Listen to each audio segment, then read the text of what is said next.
Vuk koji je želio postati umjetnik. Bilo je to krasno jutro. Ptičice su pjevale, a Vuk se smjestio ispod stabla. Što to radiš, Vuče? Divim se krajoliku, čudesan je, ne misliš li? Pa ti si nam postao umjetnik. Umjetnik, dobro si se sjetila s ovo. Mislim da ću od sada slikati, a to sam oduvijek želio. I tako je Vuk brzo pronašao platno, stalak za slikanje i tube s bojama. Smjestio se ispred velikog hrasta i pred slapom i krenuo slikati. Bok, Vuče, što radiš? Upitala ga je Vučica. Slikam, boje šume, pjev slapa i baš sam nadahnut. Pa, oprosti, ali mislim da bi ti puno bolje stajalo da budeš pjesnik. Pjesnik? Pjesnik? Mogao bi početi pisati. I tako je Vuk uzeo papir i olovku i sjeo na deblo. Krenuo je pisati. Ovo ljetno jutro u šumi svojom me ljepotom izbezumi. I to je bilo to. Vuk se više ničega nije mogao sjetiti. Bok, Vuče, što radiš kao jedan kip na tom deblu? Kip? Ipak bi mogao biti kipar. U tome ću biti najbolji.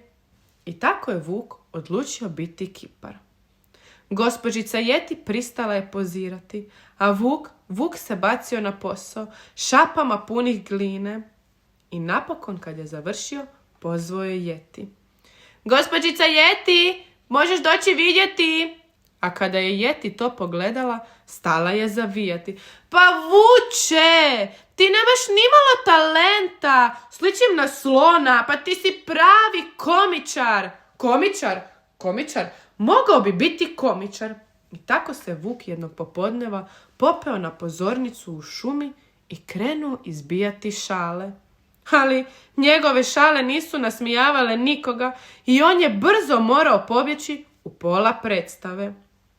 Odlučio je vratiti se doma, sjeo je na kauč i listao novine. A tada je pročitao.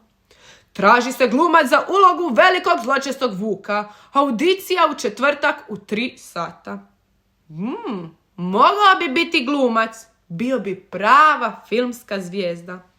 I tako je Vuk odlučio otići na audiciju. Ali kada je otvorio vrata audicije, samo se čulo: pa to su strašni vukovi! I prepao se vukova koji su došli na audiciju. A kada je redatelj to čuo, brzo je izašao i pogledao Vuka.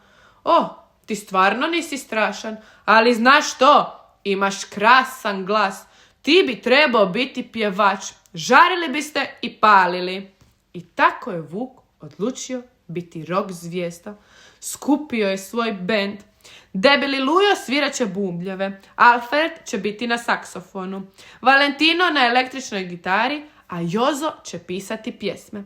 Gospođica Jeti i Vučica biti će prateći vokali. A naš Vuk, on će naravno pjevati.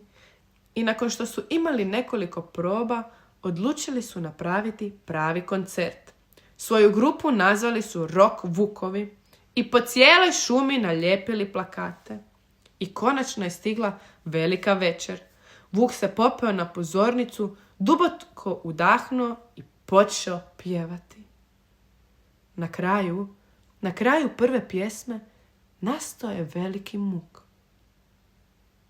A onda se čuo veliki pljesak. Hoćemo još jednu pjesmu. I tako je Vuk primio mikrofon i spektakl je mogao početi. Bili su to pravi rock vukovi. Čiča miča, gotova je priča. Možda svoj talent ne otkrijete odmah, ali nemojte odustati. Bog, pozdravlja vas vaš prijatelj Zmajo.